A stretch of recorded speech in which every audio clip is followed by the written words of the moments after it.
The shadows behind the stage. The early morning light filtered gently through the Thompsons' small kitchen, casting a soft glow over Amara's place at the breakfast table. A fresh sense of excitement hung in the air as her mother, Amina, hummed while preparing a simple breakfast of toast, fruit, and eggs. Amara was only 11, but she was bubbling with excitement that even the shyest kid couldn't hide. "Mom," Amara's voice, bright and cheery, broke Amina's concentration, her expression radiating enthusiasm. "Guess what?" Amara's large brown eyes sparkled as she set down her backpack with a loud thump. Amina looked up, grinning at her daughter's sudden entrance. "What's got you so thrilled this morning, sweetheart?" she asked, hiding her own smile behind her coffee mug. Amara's cheeks were flushed, and her normally tidy braids were a bit mussed from her enthusiasm. She clutched the straps of her backpack tightly, bouncing on her heels. "We're having a talent show, and not just any show, Mom. Mrs. Dawson picked me to be in it." She twirled around, her skirt catching in the air, as she gestured animatedly. "She said I have something unique, something no one else can do."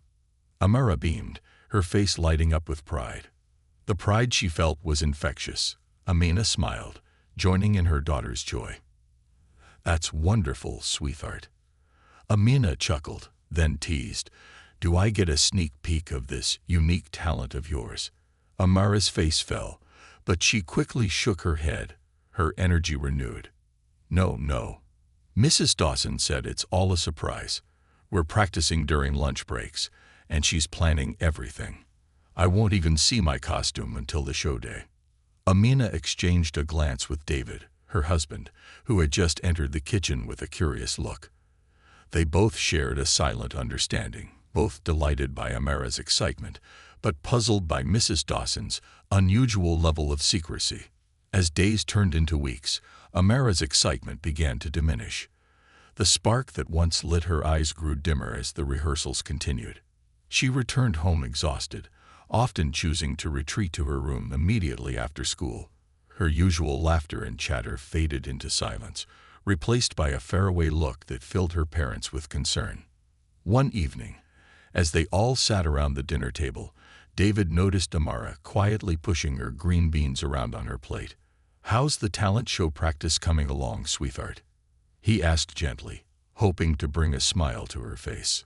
Amara hesitated, glancing up only briefly before shrugging. "It's fine, I guess." Amina frowned, catching her daughter's evasive response. "Just fine. Last time you were so excited you could hardly stop talking about it. What's changed?" For a moment, a flicker of something dark, almost like fear, crossed Amara's face. But she quickly masked it, shrugging again. "It's just different than I thought. That's all. Mrs. Dawson said everything's going according to plan, and we have to practice a lot. Do you want to show us what you've been working on?" David offered, keeping his tone light, hoping it might encourage Amara to open up. But her fork clattered against her plate as she pulled her hands back defensively. "No, we can't. Mrs. Dawson says it's all a secret until the show." Her voice held an edge that made both parents fall silent, exchanging worried glances. The coming days only brought more worry. Amara grew increasingly withdrawn. She rarely shared anything about her rehearsals, and whenever the talent show was mentioned, she would murmur something vague about trusting Mrs. Dawson before quickly changing the subject. One night, after putting Amara to bed, Amina sat down with David, their usual after-dinner routines clouded by an unease that neither could shake. They shared their concerns in whispers, their voices softened as though speaking any louder might disturb the fragile peace in their home. "I don't know, David," Amina said, hugging her knees as she sat on the couch. "This doesn't feel right." She was so excited at first, but now, her voice trailed off, leaving a silence heavy with worry. David sighed, running a hand through his hair. "Maybe it's just nerves. You remember how jittery you'd get before a recital. Maybe she just needs time to adjust." But Amina shook her head slowly. "No, this feels different. It's like she's almost afraid." Our Amara was bouncing with joy that first day, Now she won't even look us in the eye when we ask about it." Her voice wavered. "David, I think something's wrong. I think we need to talk to Mrs. Dawson." David's face grew tight with worry, but he nodded. "You're right," he agreed, placing a hand on her shoulder. "We'll give it a few more days, see if anything changes. But if it doesn't, we'll speak with the school." That night, as they lay in bed, both parents found sleep elusive. The sounds from Amara's room, the muffled tossing and turning, echoed their own restlessness. The worry seeped into every corner of their minds, a dark shadow over the happy home they had always nurtured. In the days leading up to the show, Amara's behavior only grew more concerning. Her once bouncy energy was replaced with a solemn silence that weighed heavily on the household. Her once neat braids were now often undone, her eyes hollow and lined with exhaustion. She barely touched her food, muttering that Mrs. Dawson said lunch practice was essential and the performance needed to be perfect. One afternoon, Amina approached Amara's room, knocking softly on the door. She found her daughter sitting cross-legged on her bed, staring off into the distance with an unfocused look that made Amina's heart clench. She sat down beside Amara, offering her a gentle smile, but Amara's blank stare didn't change. "Sweetheart," Amina started softly, "you know you can tell us if anything's wrong, don't you?" For a moment, Amara's eyes flickered, a flash of something vulnerable, something raw. But the wall she had been building over the past weeks returned, and she shook her head, forcing a smile that didn't quite reach her eyes. "Mrs. Dawson says it's just pre-performance jitters, Mom. She says I'll be fine." But as the morning of the talent show dawned, any hopes Amina had of her daughter's reassurances proving true quickly faded. Amara barely touched the breakfast Amina had lovingly prepared. Her fingers trembled as she pushed her plate away. Her normally bright face drained of color. "I'm not hungry," she whispered, her voice barely audible. The cheerfully decorated kitchen seemed dim, as though the brightness had been sapped away by the dread that seemed to cling to her daughter. Amina's worry only grew as they drove to the school. The school parking lot was bustling with families, eager for the upcoming show. Parents carried balloons and bouquets, oblivious to the underlying tension that followed the Thompsons as they made their way toward the entrance. Amara walked beside them, her small hand clutching Amina's tightly, her knuckles white. And then, through the excited chatter of parents and students, the name Mrs. Dawson drifted through the air. Standing at the entrance, she greeted students with a broad smile that Amina couldn't help but find unsettling. Her eyes fell on Amara and her parents, her face stretching into a smile that seemed almost predatory. "There's my star," she called out, her voice loud enough to draw attention from several nearby parents. Amara shrank back slightly, pressing closer to her mother. Mrs. Dawson reached out, beckoning her forward, her tone commanding as she ushered her backstage. As they watched their daughter disappear into the darkness of the backstage area, Amina and David stood rooted in place, the weight of helplessness pressing heavily on their shoulders. "Something's wrong," Amina whispered to David, her voice thick with emotion. And David, for the first time, had no words of comfort to offer. They found seats in the auditorium, both parents on edge as they waited for the show to begin. Little did they know that what would unfold on that stage would be far from the joyful performance they had envisioned for their daughter. It would be something that would not only alter their family's life forever, but also expose a hidden darkness within the very walls of the school they had trusted. The shadows behind the stage. As the last-minute hustle and bustle unfolded in the school auditorium, Amina and David sat on the edge of their seats. Other parents around them chatted excitedly, eyes bright with anticipation as they waited for the school talent show to begin. Yet, in sharp contrast, Amina's fingers anxiously twisted her wedding ring, her gaze fixed on the curtains draped over the stage. David reached over, gently squeezing her hand, trying to convey a calmness he didn't feel. "She's strong, Amina," he murmured, his voice low and soft. "Whatever's going on, we're here for her." But Amina's eyes, wet with unspoken worry, didn't leave the stage. "I know, David. I just feel I don't know. I feel like we missed something. Like we should have seen this coming." A gentle hush fell over the auditorium as the lights dimmed, and the principal, Ms. Green, took to the microphone.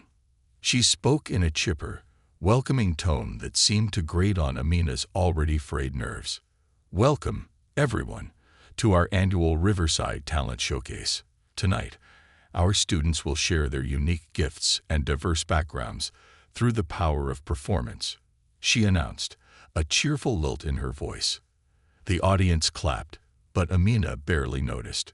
Her attention was focused entirely on the thin gap in the curtains, where she could just make out shadows of movement backstage. The first few acts came and went without incident: a piano recital, a gymnastics performance, and a group singing act. Each one was met with enthusiastic applause, but for Amina, they were a blur. She kept glancing around, scanning for any sign of Amara or Mrs. Dawson. As the next student took to the stage in an elaborate but rather cliched costume, Amina felt a chill settle over her. A boy of about 10 performed a cultural dance that looked more like a hodgepodge of stereotypes than any genuine tradition. Amina's stomach twisted as she watched, the colorful costume bordering on parody rather than an authentic representation. It was only when David reached for her hand, his own face tense, that she realized he was feeling the same sense of discomfort. "David," she whispered, her voice tense, This doesn't feel right." Before he could respond, the principal's voice echoed again, announcing Amara's upcoming performance. Her words faded as the curtains drew open to reveal Amara, standing alone in the center of the stage. And the moment the lights hit her, Amina's breath caught. Amara looked small and fragile under the harsh spotlight, almost as if she were shrinking away from it. She wore a costume that made Amina's heart ache, a bizarre concoction of stereotyped African elements that felt garish and crude, a costume entirely at odds with Amara's vibrant personality and true heritage. From her painted face to the grass skirt of tacky plastic fronds and clinking plastic beads, each detail screamed with disrespect.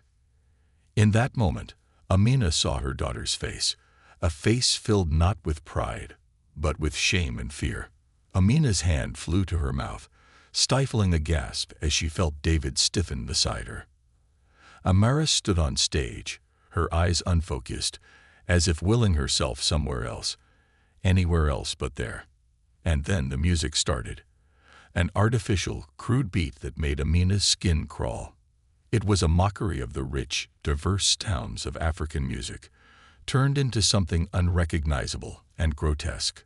Amara's movements were hesitant, mechanical, as if she were moving through molasses.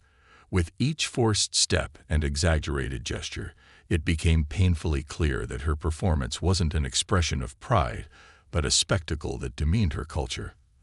Amina watched, frozen, as the humiliation unfolded before her eyes, each movement another wound to her heart. The audience, seemingly oblivious, watched with polite interest, some even smiling, swaying to the rhythm. The clapping, the nodding, it all added to the feeling of surreal horror. David, his jaw clenched, couldn't stay silent any longer. He stood abruptly, his voice cutting through the auditorium.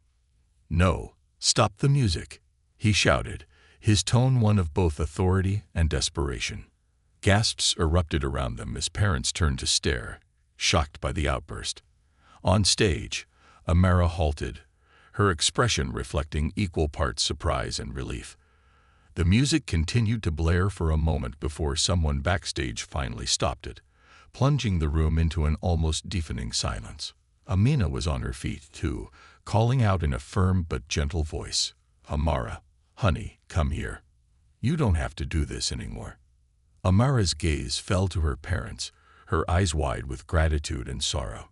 She quickly scurried off the stage and into her father's arms, her body trembling as she clung to him, her face pressed into his shoulder. Amina wrapped her arms around both of them, her tears finally breaking free as she felt the sheer weight of her daughter's suffering. From the stage's edge, Mrs. Dawson emerged, her expression sour and indignant, her voice tight with restrained anger. "Mr. and Mrs. Thompson, really, this is quite uncalled for. Amara was part of a cultural celebration, and you've disrupted the entire." Amina's patience, already thin and frayed, snapped. "Cultural celebration? Are you serious?" Her voice shook with anger. "This isn't a celebration of her culture. This is a parody, a mockery, and you forced her to go through with it." Mrs. Dawson's face flushed, her jaw clenching as she drew herself up, attempting to regain control. "You're overreacting, Mrs. Thompson. I've been organizing these performances for years, and we've always received praise for our diversity programming." David's voice was low, dangerously calm. "Diversity programming," he repeated, his tone dripping with disbelief. "Forcing a child into a costume that doesn't reflect her heritage, threatening her with academic consequences if she refuses, and calling it diversity. This isn't education. This is exploitation." As parents murmured and exchanged concerned glances, Ms. Green, the principal, hurried down the aisle, her face pale. "Please, let's take this discussion backstage. There's no need to disrupt the entire show," she said, trying to contain the growing unrest. "Oh, I think we've been silent for long enough," Amina replied, her voice cutting through the whispers. "The entire school needs to see this. Every parent needs to understand what their children have been subjected to." In the commotion, other parents began to gather, drawn by the disturbance. Among them was Mrs. Chen, a quiet woman who had always kept to herself, but now looked at the stage with dawning horror. Her son had performed earlier, dressed in a similarly offensive caricature of an East Asian outfit. Mrs. Chen's face turned red with fury, her eyes narrowing as she turned to Mrs. Dawson. "Wait," she said, her voice rising. "Did you make my son wear that ridiculous costume and perform like that? He came home crying last night, saying he didn't want to go on stage." Other parents were starting to join in, sharing their own concerns, a hum of frustration and anger building in the crowd. Amara, still clinging to her mother's arm, looked up with tear-streaked cheeks. "Mom, I'm so sorry. She told me I had to do it," she whispered, her voice barely audible. "She said if I didn't, I wouldn't look good on my permanent record. That if I didn't participate, it would affect my grades." The words struck Amina like a punch to the gut, and she felt her own hands tremble as she held her daughter close. How had it come to this? How had they allowed their little girl to suffer in silence, to be threatened and humiliated under the guise of cultural celebration? As Mrs. Dawson continued to sputter and attempt to justify her actions, more parents came forward, speaking over her, demanding answers. Stories of similar threats, coercion, and insensitive depictions began to emerge, one after another, each account building into a damning indictment against Mrs. Dawson's so-called cultural program. Ms. Green, watching her reputation unravel, looked around with a mounting panic. Desperate to regain control, Ms. Green attempted to hush the parents. "Please, everyone, calm down. There's no need to overreact. These events are meant to foster unity and inclusiveness." David's voice cut through her feeble attempts at damage control. "Inclusiveness. My daughter felt pressured, humiliated, and betrayed. That's not inclusiveness. That's discrimination." The whispers turned into voices of agreement as more parents stood up, some beginning to take pictures and videos. A mother nearby mentioned reaching out to a lawyer, and someone else suggested contacting the local news. As the unrest grew, Mrs. Chen produced her phone and began recording Mrs. Dawson, whose composed demeanor had entirely unraveled. "I just wanted to teach them to embrace their heritage," she stammered, her voice devoid of its usual authority. But the excuse fell flat, leaving the air thick with tension.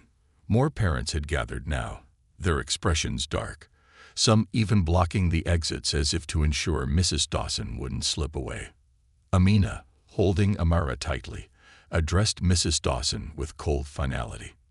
"Your celebration was nothing more than a collection of stereotypes, threatening and demeaning our children. "This ends now, Mrs. Dawson. And believe me, the whole community will know." Parents exchanged contact information, their collective outrage transforming into a sense of shared purpose. The children, watching their parents stand united, seemed to draw strength from each other, finding support in shared suffering. Amara felt a new strength growing within her, a sense that perhaps her suffering might have meaning beyond the pain. As they left the auditorium, a murmur of determination followed them, a call for accountability that would soon ripple across the school, the district, and perhaps even further. And though Amara walked out with remnants of that horrid costume still clinging to her, she left the auditorium with a sense of vindication, a glimmer of strength emerging from the pain. In the days that followed, Amina and David would find themselves at the heart of a community movement, a movement to protect, to advocate, and to ensure that no child would suffer again under the guise of forced celebration. The shadows behind the stage. The week following the talent show felt like a storm gathering strength. Amina and David found their living room transformed into an unofficial war room, a place where concerned parents met to share stories, make calls, and draft letters. Amina's laptop sat open on the coffee table, displaying dozens of messages from parents and even alumni, all of whom recounted similar experiences of coercion, cultural insensitivity, and subtle manipulation. Amara, still shaken by the performance, spent most of her time in her room, drawing and listening to music. Yet each evening, she joined her parents and the other families in the living room, sitting quietly with her sketchbook as the adults spoke in serious tones, determined to seek justice for their children. One evening, Mrs. Chen, whose son had also been forced to perform in a stereotyped costume, arrived with a thick folder of documents. She had reached out to parents from previous years, gathering statements and pictures of past performances that painted a shocking picture. When she opened the folder and laid out photos across the table, a heavy silence filled the room. "This is from last year's talent show," Mrs. Chen explained, pointing to a photo of her son dressed in a garish red dragon costume, his face painted in an overly stylized mask meant to mimic traditional East Asian features. "He was so uncomfortable. He begged me not to make him go through with it, but when I tried to talk to Mrs. Dawson, she assured me it was all culturally sensitive. I should have known better." Amina's hands clenched as she looked at the pictures, one child after another, each in costumes that looked like they'd been plucked from a cartoon, not from a classroom celebrating cultural heritage. Some parents had even managed to retrieve video clips showing the forced, exaggerated performances, each filled with unsettling, almost mocking portrayals of the children's backgrounds. The adults in the room exchanged horrified looks, realizing the depth of the problem. Mrs. Chen's hands shook slightly as she spread out more documents. "I spoke to another parent whose child was threatened with academic penalties, just like Amara. Mrs. Dawson told her that if she didn't participate, her grades in art class would suffer. And Principal Green, she ignored every complaint we made, swept it all under the rug." David took a deep breath, his voice shaking with contained fury. "This isn't just ignorance. This is manipulation, coercion, and outright discrimination, all disguised as diversity. They forced our kids to be caricatures, not champions of their heritage." The parents agreed to take their findings to the school board, who, upon hearing the mounting complaints, scheduled a public meeting to address the issue. The story had spread beyond the school community, reaching local news outlets and even sparking conversations on social media. Parents and alumni shared their outrage, flooding forums and message boards with stories of similar experiences.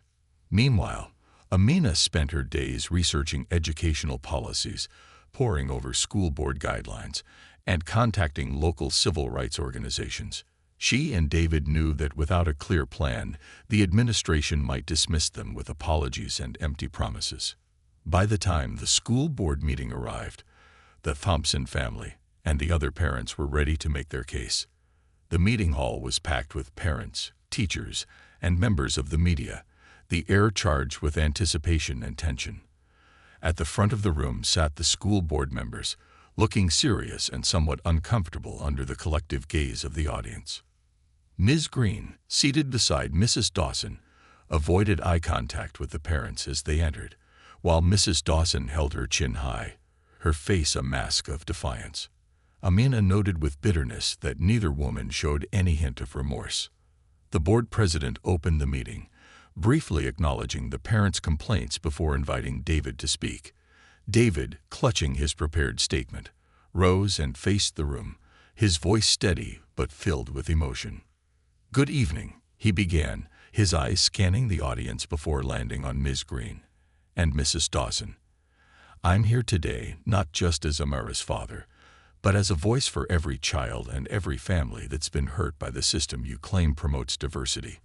My daughter was forced onto that stage, dressed in a costume that mocked her heritage, under the threat of academic consequences, and she's not alone." Murmurs rippled through the room as he continued, outlining the stories of other students and holding up photographs of costumes and clips of performances as evidence. He described Mrs. Dawson's threats and manipulation, the way she wielded grades and recommendations as weapons to coerce children into compliance. When David finished speaking, a mother named Mrs. Rodriguez stood, holding a printed photo of her son in a sombrero and cirep from last year's performance. "This is my son, Carlos," she said, her voice shaking. Mrs. Dawson told him he had to embrace his culture, as if this costume defined who he is. She told him if he didn't perform, he wouldn't be part of the advanced language class next year. She used his future as leverage to force him into something that humiliated him.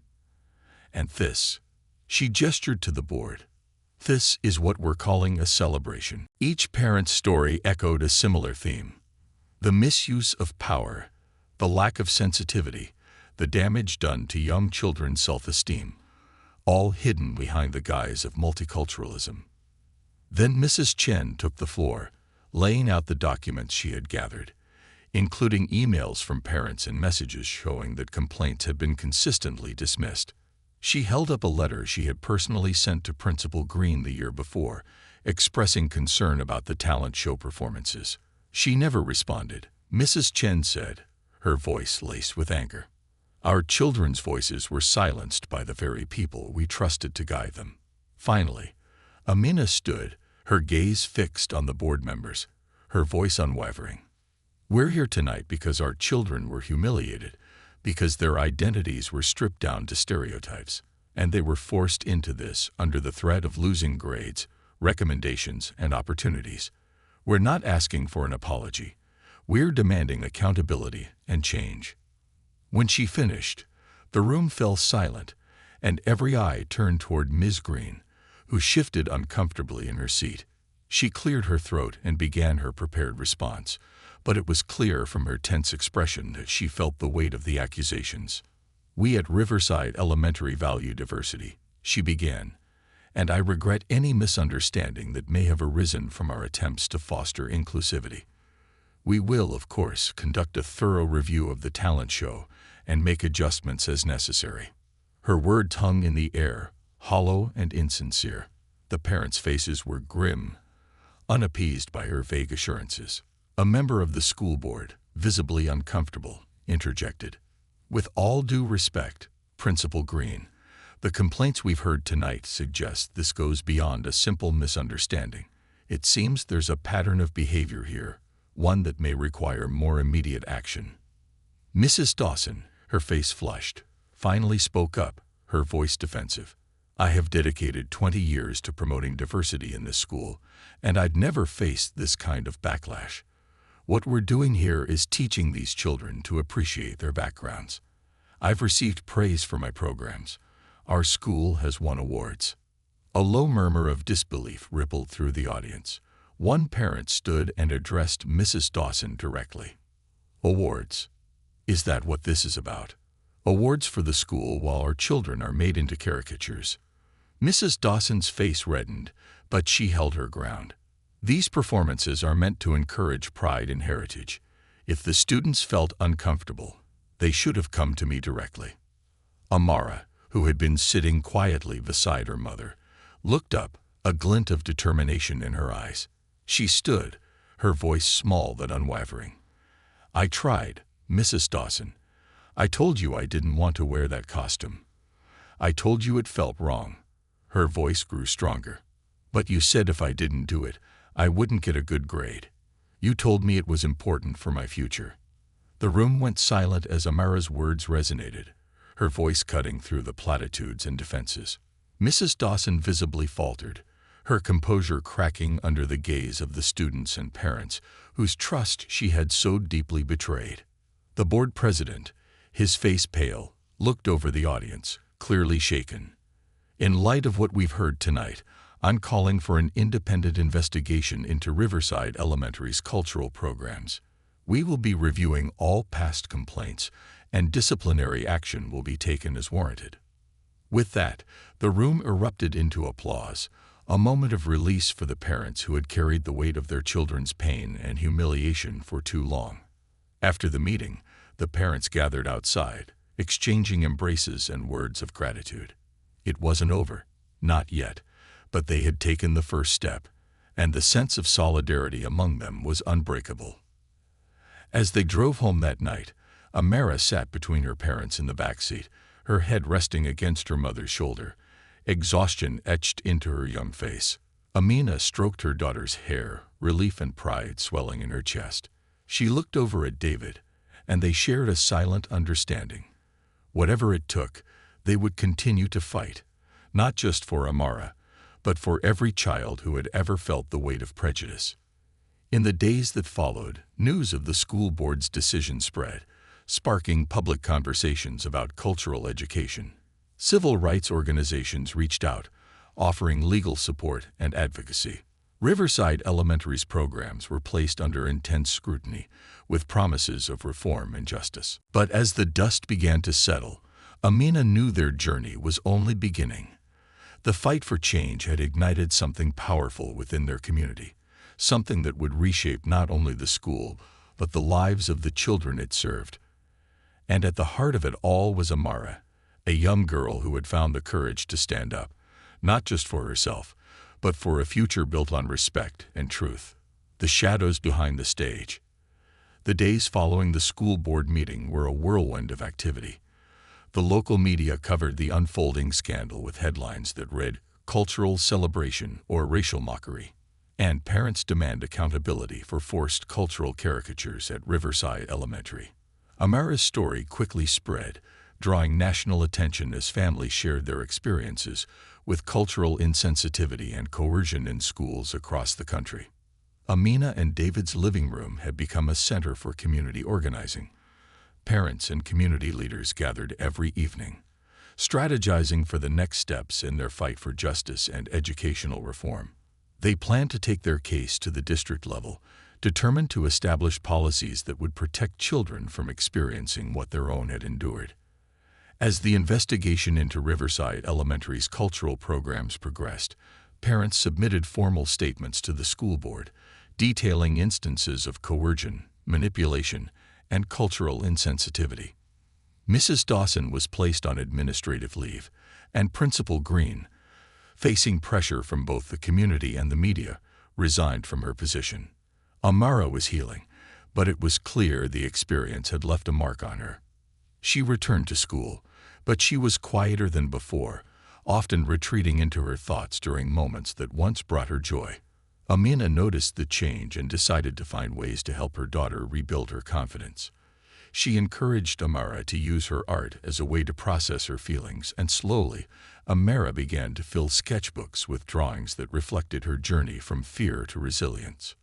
One afternoon, as Amina and David sat at the dining table, surrounded by papers and statements from other parents, Amara approached them with a sketchpad in hand.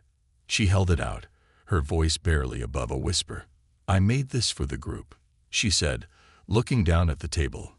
"I want it to mean something." Amina took the sketchpad and looked down at the drawing Amara had created. It was a beautiful, intricate portrait of diverse faces, each one unique and vibrant, but all connected by a web of delicate lines that symbolized unity and strength. Underneath, in bold letters, she had written, "Our cultures, our voices, Our truth. David's eyes softened as he looked at the drawing. Amara, this is incredible. It captures everything we're fighting for. Thank you for sharing this with us. Amara's cheeks flushed, but a small smile broke through her otherwise solemn expression. I want people to see us for who we really are, she said quietly. Not as costumes or performances, just us. The group embraced the design as a symbol for their movement. A local printing company, upon hearing about the story, offered to create posters, shirts, and pamphlets featuring Amara's artwork, with all proceeds going toward the newly formed community fund dedicated to authentic cultural education. The Our Cultures, Our Voices, Our Truth slogan became a rallying cry, spreading from Riverside Elementary to schools across the district. As part of their fight, the parents pushed for the establishment of a cultural advisory council within the district. This council, composed of parents, students, educators, and community leaders, would oversee cultural programming and ensure that it genuinely celebrated each child's heritage, free from stereotypes and caricatures. To their surprise and gratitude, the district agreed to the proposal, and within weeks, the council was formed. Amina and David were appointed as co-chairs, along with Mrs. Chen and Mrs. Rodriguez, two other parents who had been instrumental in bringing the issue to light. Together, they spent countless hours drafting guidelines for the new programs. They wanted these programs to reflect real experiences and honor the children's unique identities.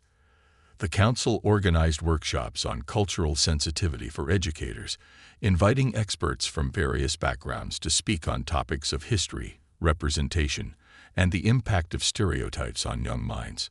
They held seminars on how to incorporate multicultural education into the curriculum in ways that encouraged learning, respect, and genuine celebration of diversity. Meanwhile, Amara and her friends began meeting after school, forming a group they called the Culture Club. They shared their stories, discussed their feelings, and offered each other support. The group became a safe space where they could explore their identities openly and without fear of judgment. One day, as they gathered in the school library, Amara suggested they create a project to share their cultures with the school in a meaningful way. We could do it on our own terms, she explained, her voice gaining strength as she spoke. We could tell our own stories, not the ones other people think they know about us. The other kids agreed, and over the next few weeks, they planned an event they called Voices of Our Heritage. Each student prepared a presentation on a part of their culture that was meaningful to them. They designed traditional costumes with guidance from their families, created displays of art and artifacts, and practiced cultural dances and music with genuine connection to their roots. Amara, with her newfound love of art, painted a mural on a large canvas, capturing scenes that represented the diversity of their community. The day of Voices of Our Heritage arrived, and the school gymnasium was transformed into a vibrant living gallery of cultural pride. Parents, teachers, and community members wandered through the displays, pausing to listen as each student spoke about their heritage. Amara stood by her mural, explaining to a group of visitors the significance of each figure she had painted. Her voice was steady, and her eyes shone with a confidence that had been absent since the talent show. One by one, her classmates shared their stories, and the crowd listened with rapt attention. Mrs. Chen's son explained the significance of the Lunar New Year in his family, while Carlos from Mrs. Rodriguez's family played a traditional Mexican folk song on his guitar. There were children of many different backgrounds, each one speaking proudly about their family's histories, traditions, and values. The event was a success beyond anyone's expectations, and by the end of the night, parents and teachers alike had tears in their eyes. It was a true celebration, one that honored the students' identities in ways that were real and meaningful. Dr. Martinez, the new principal, addressed the crowd at the end of the event. What we have seen tonight is the true heart of diversity, she said, her voice filled with emotion. It's not about performances or costumes. It's about voices, stories, and connections. I'm incredibly proud of each and every one of you. A ripple of applause followed her words, but it was Amara's voice that cut through the noise, quietly but powerfully. "Thank you," she said, looking out at her friends, family, and teachers. "Thank you for seeing us." In the weeks that followed, Voices of Our Heritage became an annual event at Riverside Elementary. Each year, new students took part, adding their own stories and experiences to the tapestry of cultures that made up their school. And each year, Amara's mural was brought out, a reminder of the courage it had taken to demand respect and understanding. As the months went by, Amina and David continued to work with the Cultural Advisory Council, creating policies and programs that emphasized empathy, respect, and authenticity. The council became a model for other districts, and soon, schools across the state reached out to learn from Riverside's example. The Thompson story gained national recognition, and Amina and David found themselves speaking at conferences, sharing their journey with educators, parents, and advocates. They were approached by civil rights organizations, diversity groups, and educational institutions eager to learn from their experience. What had started as one family's fight for their daughter's dignity had evolved into a movement that was transforming schools and communities.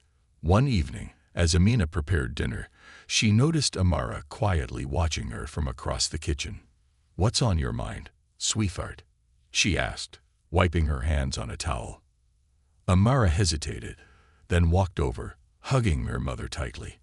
I think I want to be an artist when I grow up. I want to create things that make people understand each other better, like my mural did." Amina's heart swelled with pride, and she wrapped her arms around her daughter. "You already are, Amara. And whatever you choose to do, know that your voice is powerful, and it can change the world." Amara smiled, her eyes shining with a renewed sense of purpose. She had found her voice, and she was learning that she could use it not only to heal her own wounds, but to inspire others to stand up and speak their truths. As the months turned into years, the effects of Riverside Elementary's transformation continued to ripple outward. The Cultural Advisory Council became a permanent fixture in the district, helping to shape policies and programs that fostered genuine understanding and respect. Schools across the country began to implement similar councils, and Voices of Our Heritage events sprang up in communities far beyond Riverside. Amara's mural found a permanent home in the school's new cultural center, a space dedicated to learning about and celebrating diversity. The center was filled with books, artifacts, and art from cultures around the world, all donated by families who wanted to share their heritage with the next generation. And Amara, now confident in who she was, became a leader among her peers. She continued to create art that spoke to her experiences and to those of her community, sharing stories that needed to be told. She knew that her journey was just beginning, but she was no longer afraid. She had turned her pain into power, her silence into a voice that resonated with others, and her struggle into a lasting legacy of resilience, hope, and respect. The shadows behind the stage. The transformation within Riverside Elementary rippled far beyond what Amina, David, or any of the other parents had ever imagined. What had started as a reaction to a single incident had grown into a movement, one that challenged the school's administration, altered the district's approach to cultural education, and inspired schools across the country. The impact was tangible. Students walked the hallways with a newfound sense of pride and acceptance, and teachers spoke openly about fostering genuine inclusion.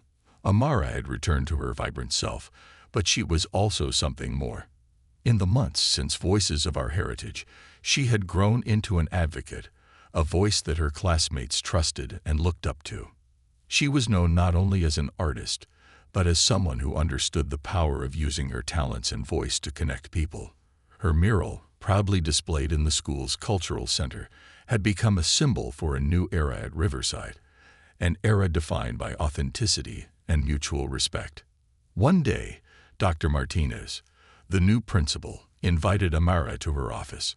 She had a look of anticipation as she greeted Amara, gesturing for her to take a seat.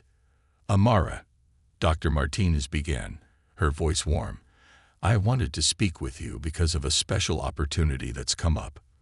There's an art and activism conference being hosted in New York City for young artists who are using their work to inspire change. I was able to pull some strings and, well, they're interested in having you attend."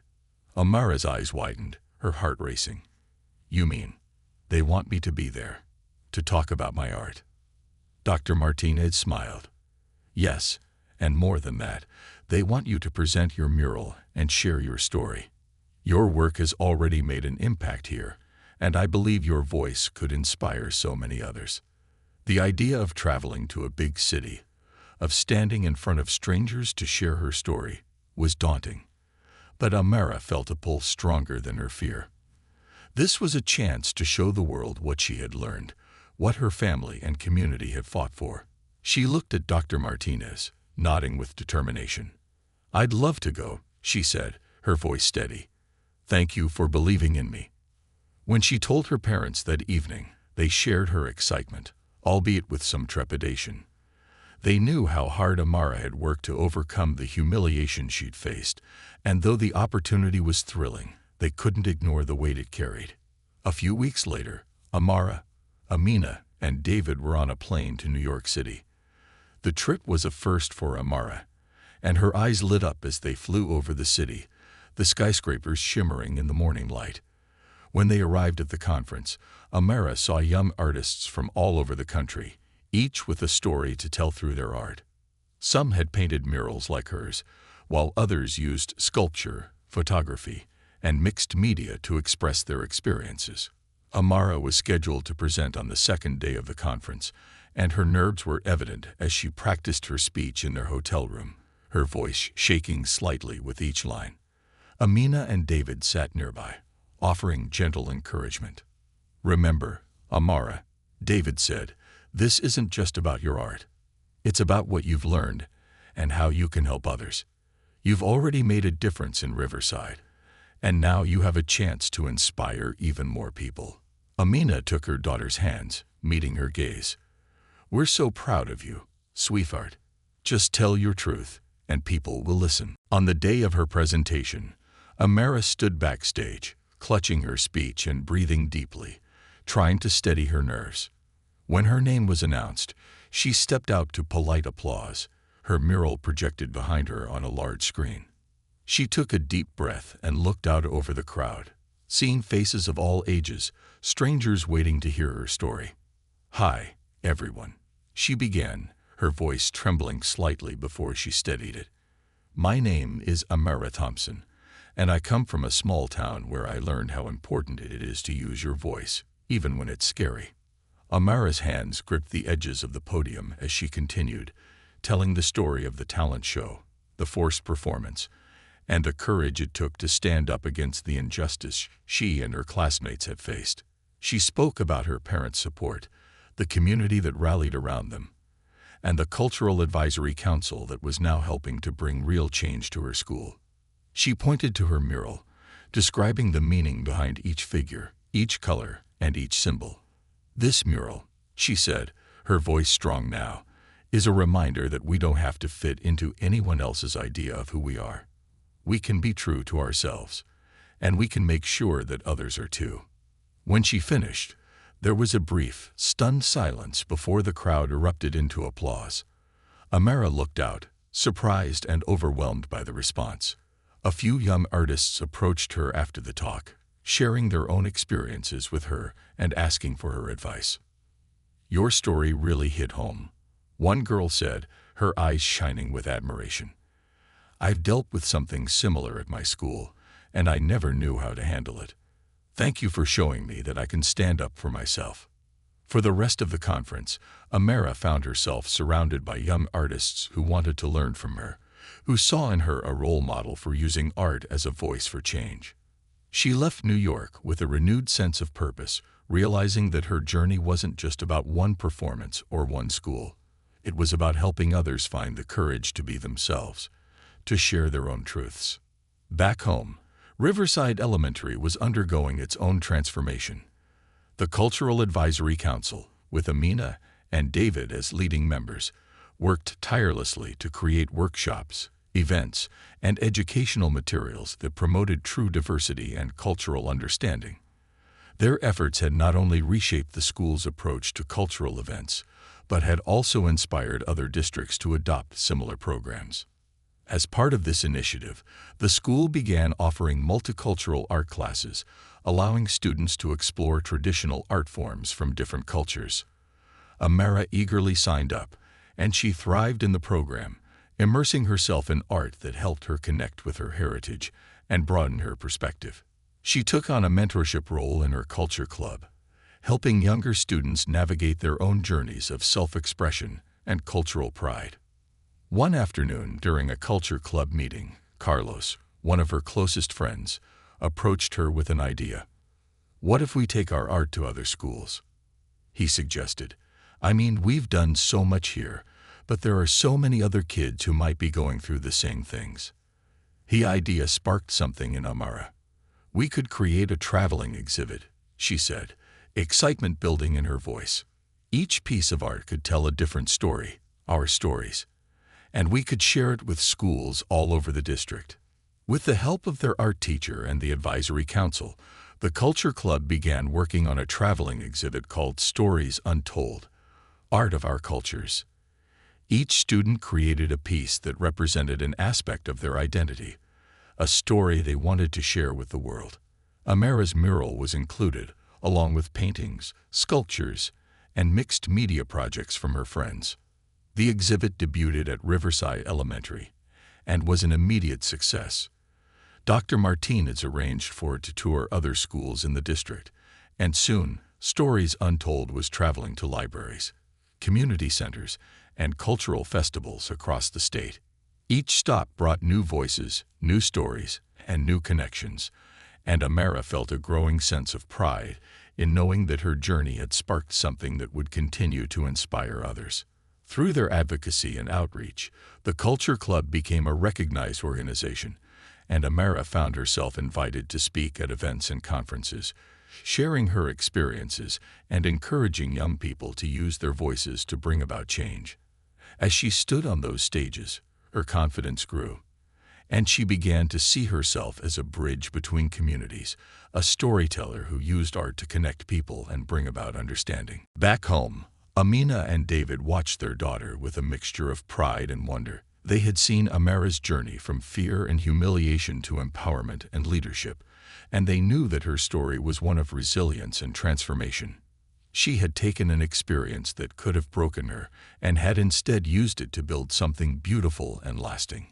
One evening, as they sat together in the living room, Amara showed them a new sketch she was working on. It was a self-portrait, but in it, she was surrounded by symbols of the cultures she had come to know and appreciate through her work. Each symbol was unique, yet all were interconnected, representing the unity she had found in diversity. "I want this to be my next mural," Amara said, looking up at her parents. "Not just for me, but for everyone who's ever felt like they didn't belong." Amina wrapped her arms around her daughter, her voice thick with emotion. "Amara, you've already created so much. You've given people a way to see themselves, to feel like they belong. And that's a gift no one can take away." David nodded, smiling at his daughter. "You've taught us all something, sweetheart. You've shown us that even the hardest experiences can lead to something meaningful. You've created a legacy that will inspire others for years to come." As Amara continued her work, she found strength in knowing that her voice, her art, and her story were part of something larger. She was more than just a survivor of a painful experience. She was a catalyst for change, a symbol of hope, and a voice that would continue to resonate with others, long after the paint had dried on her murals. And in that quiet, powerful realization, she understood that her journey was far from over. It was just beginning. The shadows behind the stage.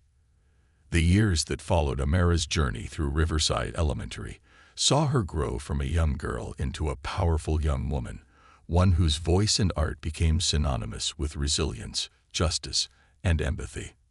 Her mural, "Our Cultures, Our Voices, Our Truth," had become a beloved part of Riverside Elementary, and over time, it inspired students not only in her community but across the state. Stories Untold, the traveling exhibit organized by the Culture Club, had made its way across various districts, schools, and even a few art galleries, sparking conversations that lasted far beyond its visits. Amara was now in high school, and as she stood in the freshly painted halls of the cultural center at her new school, she marveled at how far they had come. Riverside's program was now a model for other schools, and the advisory council that had started in her community had grown into a statewide initiative, with schools everywhere adopting policies to ensure cultural sensitivity and respect.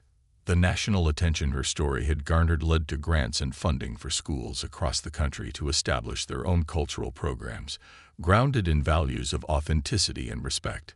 Amara found herself invited to speak at more conferences and events, each time sharing the story of her journey and the power of standing up for what was right. She had grown comfortable on stage, her once timid voice now confident and assured, her words carrying the weight of her experience and the strength of her convictions. One autumn afternoon, Amara's art teacher, Ms. Lopes, pulled her aside after class with a smile that hinted at some exciting news. "Amara," Ms. Lopes began, "I received a call from the National Museum of Cultural Heritage. They've heard about your work with Stories Untold, and they're interested in featuring it as part of a new exhibit on youth activism in the arts." Amara's heart skipped a beat. The National Museum of Cultural Heritage was a renowned institution, known for showcasing powerful stories and groundbreaking art that celebrated diverse histories and cultural legacies. The thought of her work being displayed there felt surreal. "They want me to show my art there?" Amara asked, her voice barely a whisper. "Yes, they want Stories Untold to be the centerpiece of an entire exhibit on youth-led cultural movements," Ms. Lopes confirmed, her pride evident. "They're also asking if you'd be willing to create a new piece specifically for the exhibit, something that tells your personal story." The gravity of the opportunity settled on her as she walked home that afternoon, replaying Ms. Lopez's words. She thought back to the years since that fateful talent show, remembering the pain and humiliation she'd felt on that stage, forced into a costume that mocked her heritage. But she also thought of the community that had come together to stand beside her, of the Culture Club, of Voices of Our Heritage, and of the countless young people she had met along the way who had drawn strength from her story. When she told her parents the news, Amina's eyes filled with tears, and David hugged her tightly, his voice choked with emotion. "Amara, you've shown us all what true strength looks like. You took something painful and turned it into something powerful. This is a moment that will inspire so many others." Over the next few weeks, Amara poured her heart and soul into creating a new mural for the museum exhibit. She wanted it to capture not just her story, but the story of every young person who had ever felt silenced or diminished by prejudice. In her mind, she pictured an image of resilience, of solidarity, of voices rising in unison. She decided to name the piece The Rising. Amara worked late into the night on her mural, each brushstroke capturing the memories, the pain, and the triumph she had experienced. She painted figures standing together, linked by hands and voices, their faces showing both the sorrow and strength that came from reclaiming their identities. Above them, a sunrise began to emerge, a symbol of hope and new beginnings. As she painted, she thought of her friends from the Culture Club, and of Mrs. Chen, Mrs. Rodriguez, and all the other parents who had fought tirelessly for their children's dignity. She thought of Dr. Martinez, who had believed in her and given her the platform to share her voice, and of Ms. Lopez, who had encouraged her every step of the way. Most of all, she thought of her parents, whose unwavering support had given her the courage to stand up in the first place. The mural was completed just a week before the exhibit's opening. The museum had arranged for her to travel to Washington, D.C., where the exhibit would be displayed. When Amara arrived at the National Museum of Cultural Heritage, she felt a thrill of nervous excitement. The building was grand, with towering columns and glass walls that reflected the sky, and her work would be displayed alongside some of the most important cultural artifacts and art in the nation. On the day of the exhibit's grand opening, Amara stood in front of her mural, feeling the mixture of pride and humility. People began to gather, admiring her work and reading the story behind it. She could hear murmurs of appreciation, of understanding, and she felt a warmth in her heart knowing that her message was reaching others. As she stepped forward to give her speech, she saw familiar faces in the crowd. Her parents, Ms. Lopes, Dr. Martins, and even some of her friends from the culture club who had traveled to support her. She took a deep breath, feeling the strength of their presence behind her. "Good evening, everyone," she began, her voice steady. "My name is Amara Thompson, and this mural, The Rising, is not just my story. It's the story of so many young people who have found themselves struggling to hold on to their identities in a world that doesn't always understand them." Amara paused, her gaze sweeping over the audience. "When I was 11 years old, I was forced to perform in a way that mocked my heritage. It was painful, humiliating, and it made me feel invisible. But it also sparked something inside me, a fire to stand up and speak out, not just for myself, but for everyone who has ever been told that their identity is something to hide or change." She gestured to her mural, her voice rising with passion. "This piece, The Rising, represents the power of community, of people standing together and raising their voices to demand respect and understanding. It's a reminder that each of us has a story worth telling and a culture worth celebrating. No one should ever feel pressured to be anything less than who they truly are." The room was silent, every eye fixed on her as her words sank in. And then, one by one, people began to clap, the applause growing into a standing ovation. Amara felt a surge of emotion as she looked out over the crowd, knowing that her journey had led her here, not just to share her story, but to give others the courage to share theirs. As the applause died down, a young girl, maybe about 12, approached her with wide, admiring eyes. "Amara," she said softly, clutching the sketchbook in her hands, "I want to be like you one day. I want to make art that helps people understand each other." Amara's heart swelled as she knelt down to meet the girl's gaze. "You already have everything you need to do that," she said, smiling. "Just be yourself, tell your truth, and don't let anyone take that away from you." The girl nodded, beaming, and Amara felt a profound sense of fulfillment, knowing that she was passing on the lessons she had learned to a new generation. The exhibit stayed at the museum for several months, and The Rising became one of its most popular pieces. Visitors left messages in a guest book beside the mural, sharing their own stories and reflections. Many were young people, inspired by Amara's courage and determined to create change in their own lives. Amara returned home with a renewed sense of purpose. She continued her work with the Culture Club, organizing workshops and art programs for students across the state. She partnered with local nonprofits to create scholarships for young artists from marginalized communities, ensuring they had the resources to tell their own stories. Years later, Amara would look back on that painful day at the talent show as the beginning of a journey she hadn't chosen but had embraced with courage and determination. Her work had sparked a movement, one that lived on in the hearts and minds of young people who now walked through the halls of schools that celebrated them for who they were. The Cultural Advisory Council, which had once been a small community initiative, had evolved into a national organization, advocating for authentic representation in schools across the country. Riverside Elementary's once humiliating talent show had been replaced by a celebration of voices of our heritage, and it was now a cherished tradition in the district, a yearly reminder of the strength that lay in unity, understanding, and respect. And through it all, Amara continued to create. Her art grew more intricate, her voice more powerful, and her message more resonant. She became a teacher, guiding young artists in discovering the power of their own voices, encouraging them to use their art to tell their truths.